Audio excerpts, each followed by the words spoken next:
be low 30s. About 850 grams or something like that, 900 grams.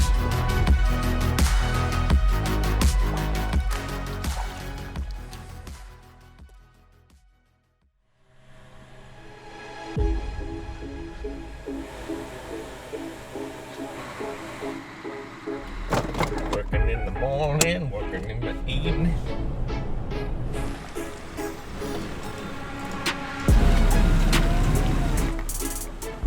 Alright, good morning Daiwa fans. Tom Slater here. A bit of a different video for you this morning. We're at round 2 of the 2024 Daiwa Bream Series here at Mallacoota. So we're going to jump in the boat today and give you a run through of kind of how to attack a pre-fish. I haven't fished here for more than a year, so we want to try and find some fish, try and find some areas that we can fish during the tournament. I'm also going to give you some tips and tricks on if you're someone that wants to get into the tournament fishing scene, on what to expect and how to go about it. So it's a really great sport, we all love it, we're all super passionate about it, and it's definitely something, if you're interested in tournament fishing, you should jump in and give it a go. So yeah, we'll head out of the 6 knot zone here and see if we can't find a few fish today and give you a few tips and tricks along the way. Let's do it. Yeah, cheers mate. Yeah. Alright, so we just pulled up to the first spot for this morning. It's a really shallow sand flat that I've fished quite a few times while I've been here. But it's a low rising tide at the moment, so if we get that high tide, the fish should want to push up on the flats and feed if it's early enough in the morning and there's a bit of breeze. So I've got a surface lure tied on. Just going to fish pretty quickly along these flats. See if we can't find a couple of fish in the morning. I've just thrown that on a INFEET Z 712 LFS. And I've got a pretty fast reel. It's actually an EMERALDAS RX, which is a 6.2 ratio, so I can do that really fast retrieve across the surface and then pause it. And that's when those bream will come up and try and slurp it down. So throwing that on a braid leader, obviously. Surface lure doesn't matter about leader size, so I like to go pretty heavy, like 8 or 10 pound on the leader, and fish it pretty fast like this and then just pause it. So I'm not really seeing much up on this flat yet, but as I said, it's still a rising tide. You can see the sand just there, we're still very much at a low tide. So it could just be that this might be an afternoon kind of spot. But we don't want to waste too much time here, so we'll come off the flat and maybe go and fish some edges or some deeper water for that low tide early in the morning.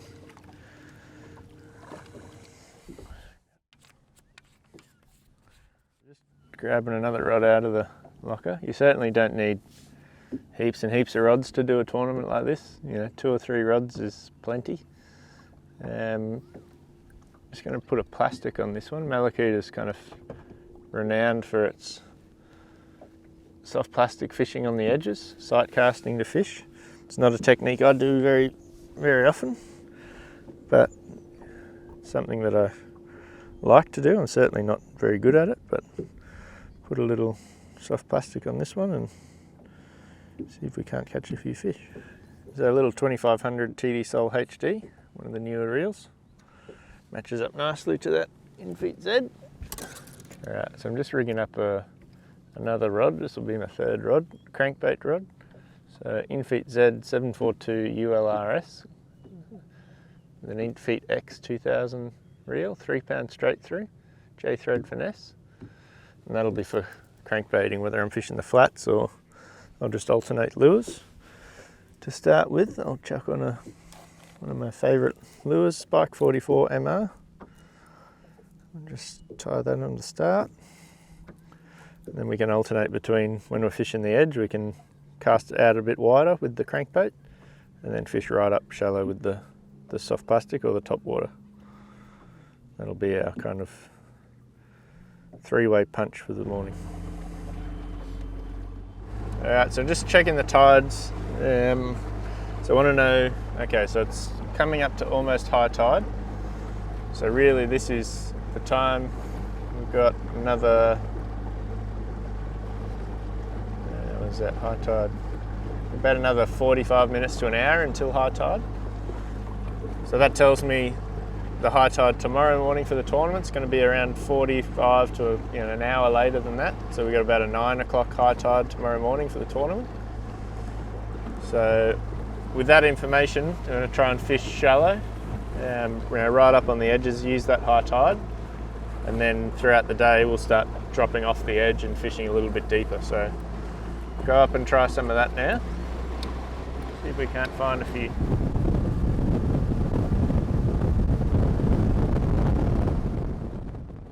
Alright, so we've just run up a little bit and kind of in the middle of the system at the moment. And again with that kind of rising tide, just trying to fish a couple of edges that I like. Again, see if we can see if we're getting any follows on a surface lure or anything like that. I probably wouldn't even try to catch them on a surface lure. I'd be pulling it away from them, but again, every fish we catch today is one we're not going to catch tomorrow, and such a big field. Don't want to sting too many. Just want to find where they are though.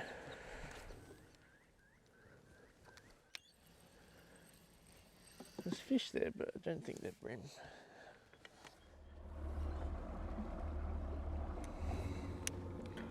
Could be mullet, carp. No good, it's quite dirty up here. So you notice I run around a lot, I'm changing spots a lot, and that's kind of like expanding on what I was saying this morning. You don't want to sit in one spot for too long, and if you're catching fish or not, because you're not being productive. We've only got 5 or 6 hours to spend on pre-fish, so you want to be productive as you can on time on the water. The other thing I'd highly recommend is a good pair of polarized sunnies. So I use Maui Jim, but very important to be able to see into the water, spot whether you're actually looking at fish or whether you're looking for drop-offs, weed patches, a snag in the water. Good pair of polarized sunnies will help immensely, so definitely recommend.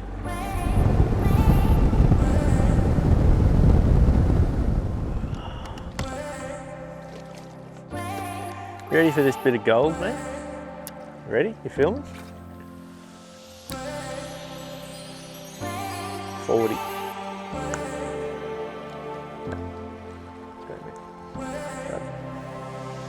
I tried manifesting that for you.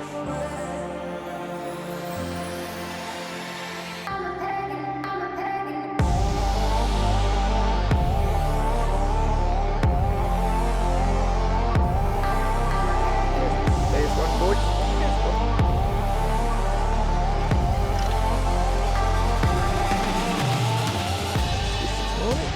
So first fish for the morning. It's 8:30, so I've been fishing for about an hour. Not a huge fish, but not terrible, I suppose. Alright, so with the ABT tournaments, you can either enter as what's called a boater or a non-boater.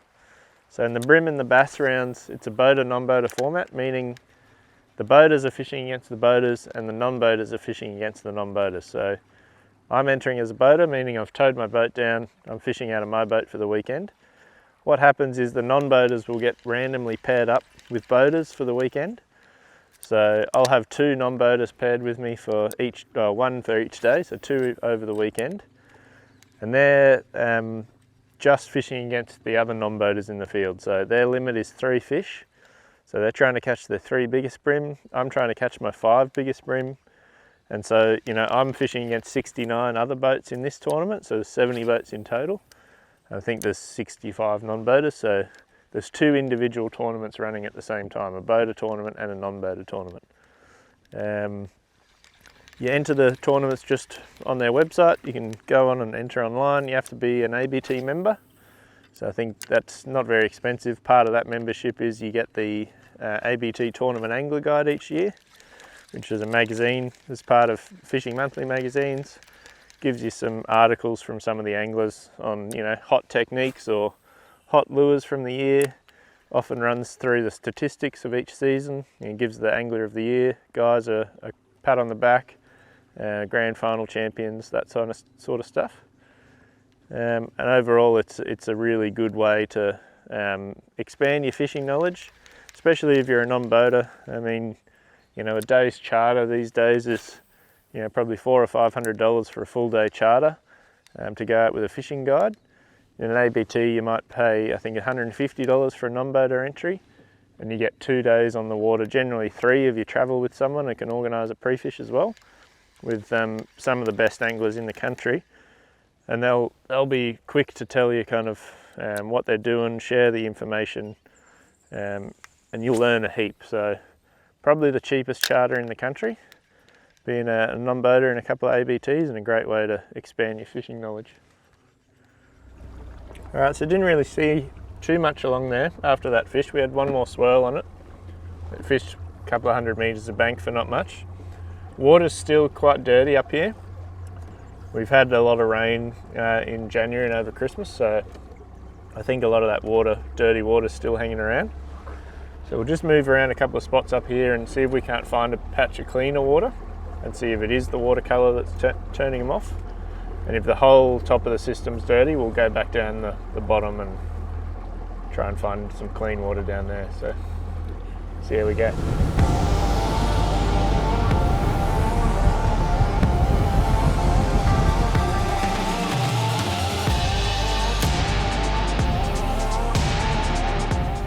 So fished down a pretty good looking flat, to be honest, for not much. So might try a bit of deeper water, fish around that 10 to 13 foot mark, and see if there's fish sitting out there. So I'm going to go to a popular kind of deep spot that I've fished a lot before, give that half an hour or something, get a few fish under the belt to get a bit of confidence up. A little snack situation, like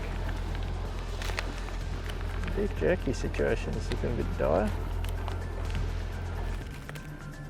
I'm just going to rig up a wave minnow on a bit of a heavier jig head, 1/8, number 1 bait junkie jig head. Just fish this kind of deeper water around the 10 to 15 foot mark. See if there's any fish sitting out in the deep water. It's quite a popular area, this one, off the back of the flats. Nailed that.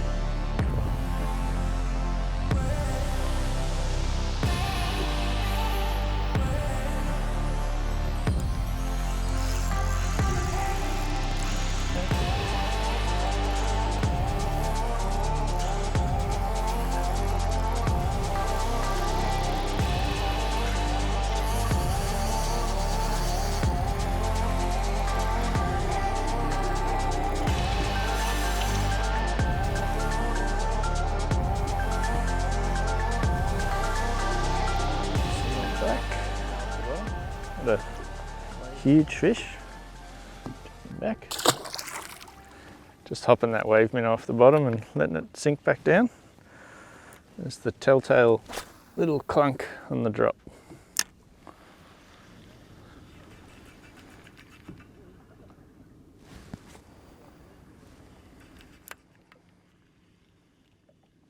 There's definitely fish around, but that was a fish there. Maybe it wasn't a bream.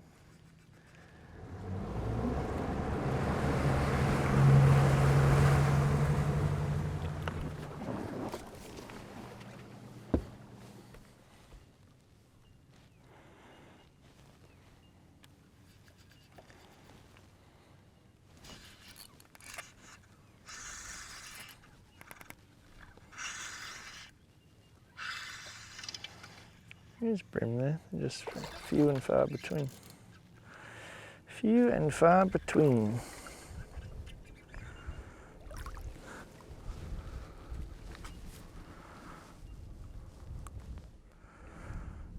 Alright, so I just got my second bream out here deep. I've just moved a little bit wider, out into about 14 feet. I'm seeing a few, there's lots of bait on the sounder. I believe most of what we're seeing on the sounder are not bream, but there are a few out here. It's not a terrible fish for Cuda. Nice little bag filler. 5 of them, you're up to a half reasonable start. You get a kicker. That's what you're after. Just catch another one straight away.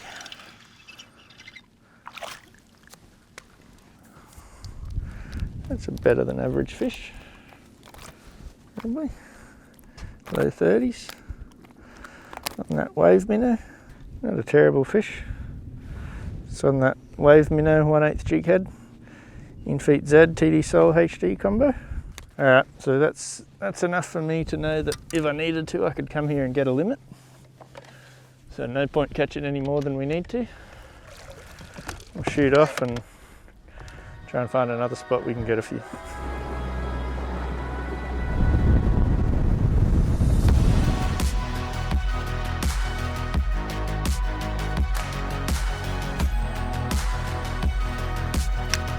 Couple of rainbows out there on the flats.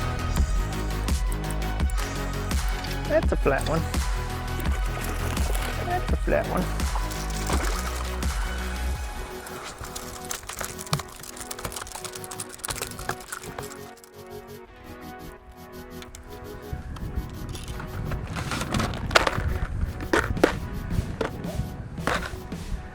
Black rolling crank. So I'm just going to change lures. We've had Jared Healy was next to us and he caught a couple of what looked to be pretty nice brim. We're seeing quite a few on side imaging. I was throwing a spike in kind of a flashy colour. Not getting much love, so just changing to a black rolling crank.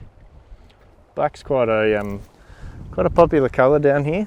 I think it kind of imitates a mussel or something like that. You can just fish it really slow along the bottom and we'll see if that can convert a couple of bites. A black crank, second cast. Could be a flat one.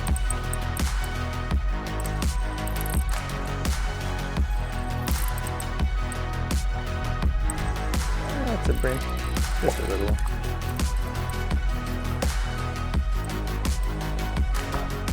So just saying, put on that black rolling crank. Not a big fish, but better than not getting any bites, which is what we were doing.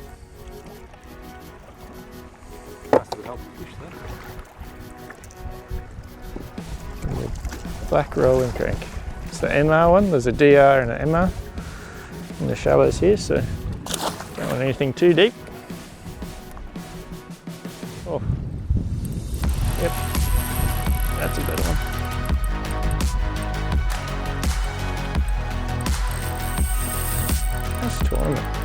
Nice tournament bend. Look at that.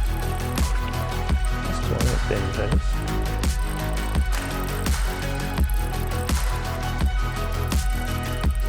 You can just see, like, we would have put 50 casts into this flat with various different colour lures, whether it's shiny or your normal kind of black brim style.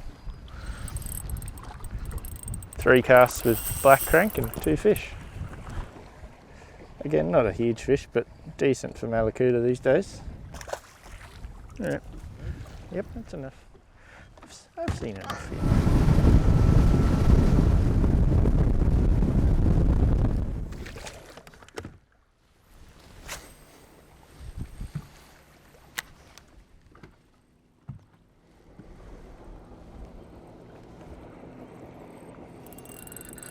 That's a good one.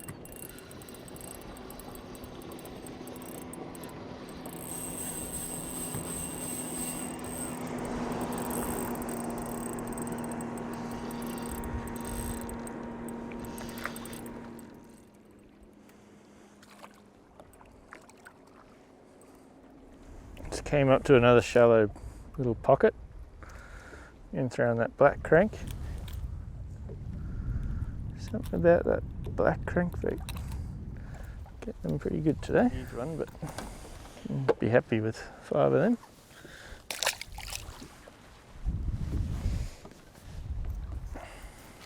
Black rolling crank. First time ever I reckon I've used a black rolling crank. So the setup I've got here is that straight through setup I spoke about this morning. And so it's an ultralight regular taper, so blue and white INFEET rod. And I use that because it's nice and soft. Often when you hook fish on a crankbait, you're hooking them on the outside of the mouth, just in the lips. And you want that long, soft rod to cushion the hook set. straight through fluorocarbon. You can see one digging on the flat there. There's one digging, there was one digging right there. Oh yeah, there goes him. Yeah, there's quite a few fish on this little shallow flat here.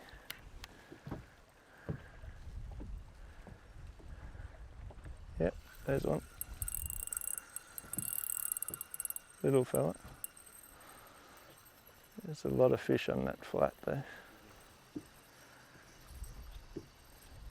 So in Mallacoota it's quite famous for what we call digging, which is where bream gets right up in the shallows and digs around in the mud for, you know, worms and mussels and mollusks and those kind of things. And you'll see them digging, you can see like a plume of dust coming from where they're digging around. And it's really visual, exciting fishing to do when they're doing that. Go fish that your little bay you're speaking about, maybe. First spot came good. Your spot. Ah, well, I'll give credit where credit's due. Good fish.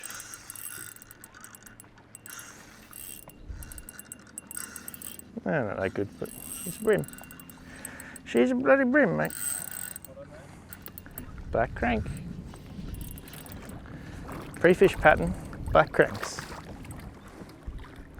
That's what I was talking about with fish getting hooked outside of the mouth, so just come up and swipe that. That's obviously he's hooked pretty well there with 2 trebles, but often it'll just be barely in, and that soft rod and the straight through fluoro helps not pull too many hooks.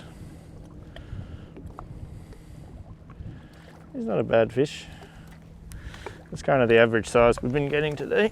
I'll put him on the ruler. Just over 30 to the fork.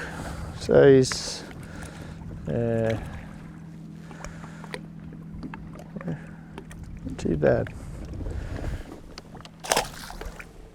Just on the slow roll. There's a fish. When you're crankbaiting, there's one. I was just about to say, when you get a bite, you just kind of almost sweep the rod to the side slowly and just keep constant pressure, and they'll often come back for a second go at it.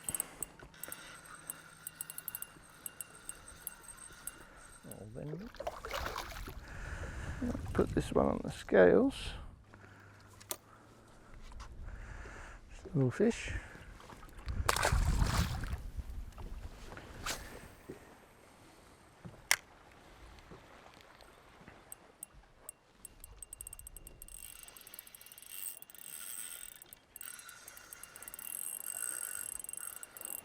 Be a bit better.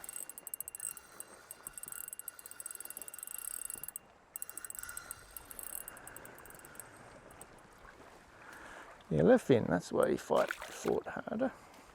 First yellowfin of the day. Been pretty much catching all blacks today, but he's got a bit more pointy nose. I think technically they have like one more spine or one less spine or something. We're not getting into the genetics of bream. I'll try and do this on another flat, I suppose.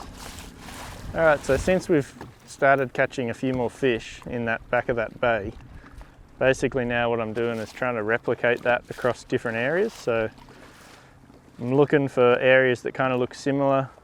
So the backs of bays, edges that are a lot shallower than others, so they have a bit of a flat area, which is what this edge was. Caught a few fish here, so what we're going to do now is probably run up and try another edge up here that looks similar on my maps. So you can use Google Earth, or if you have a mapping card in your boat, you can do that. Try and locate some likely looking banks and kind of try and replicate that pattern across different areas. That way, with 70 boats in the field, if someone's on, you know, where you want to be, or there's too many boats around, you can run quickly to another spot that you're confident in. Mm.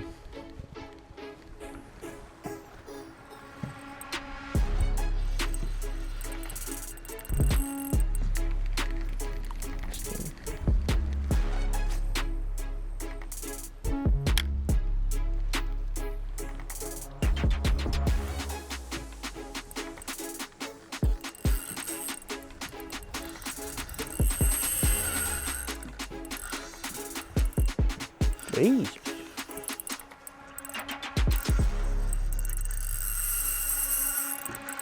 Jesus. Another little yellow. Ow, ow, ow, ow, ow, ow.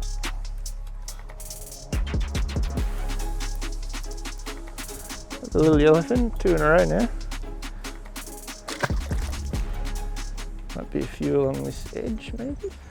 All right, so it definitely seems like we're into a little bit of a bite. Whether or not it transitions into the tournament days, weather change could you know, play that. It's quite windy and a bit overcast now. If it's sunny and calm, you know, these fish might not bite as well. But yeah, certainly seems like we're onto something at the moment. Not huge fish by any means, but still a good average size. Yeah, that's a nice fish. It's a nice fish.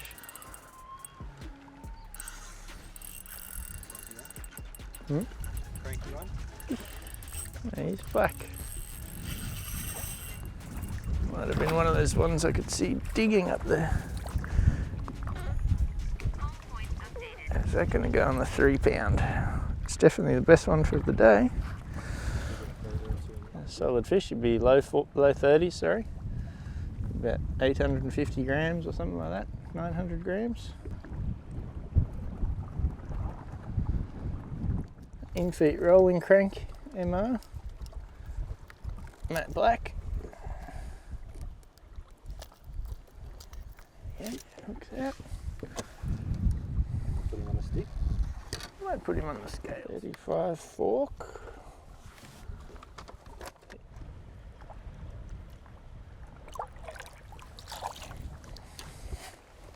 Alright, so we're kind of, anytime we find a kind of flat like this, we seem to be catching the odd fish, so I'm pretty happy I don't need to catch any more up here at the moment.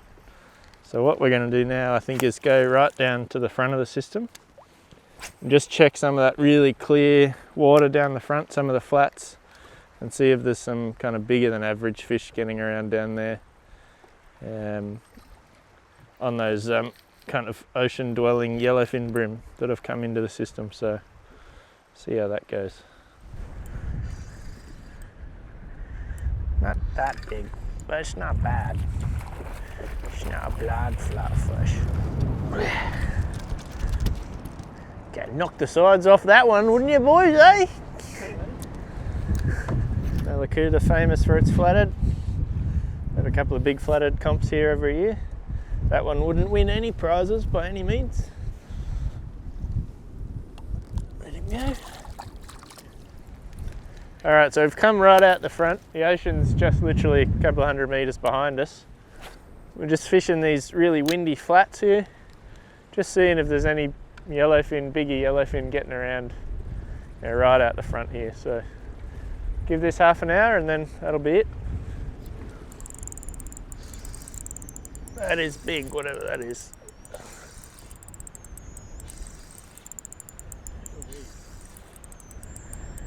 Could be weed.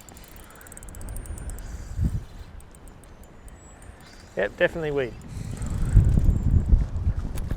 Drawing it for a giant. Oh, it wasn't wrong, was it? It was big weed. I thought it was just a big lizard just sitting on the bottom. It's stuck.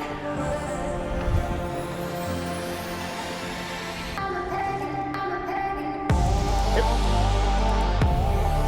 That's a flatty. That's a flat one.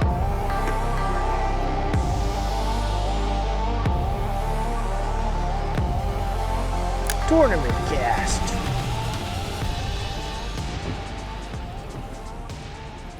All right, so we've done probably 500 meters of flat out here for not really much, a couple of flathead and a couple of other bites. So I think that's pretty much going to wrap us up for the day. So, you know, at the moment I'd be focusing on those, you know, shallow bays, the flats kind of up the back end, up that way, over there. Look, all in all, not a bad pre-fish. It was a slow start when we were, you know, trying to get them on top water and couple on the edges, but then when we worked out that little black rolling crank and started catching a few fish, that kind of built up the confidence and told me that's where I kind of need to focus my time during the tournament. So look, hopefully it works out all right for us. It's the biggest ABT field in about a decade, 70 boats, so you know, anything in the top half of the field is respectable. So we'll be going back to the Airbnb now, rigging up, tying on a few black rolling cranks by the sounds of it, and see how we go for the weekend. So appreciate you tuning in. We'll catch you on the next one.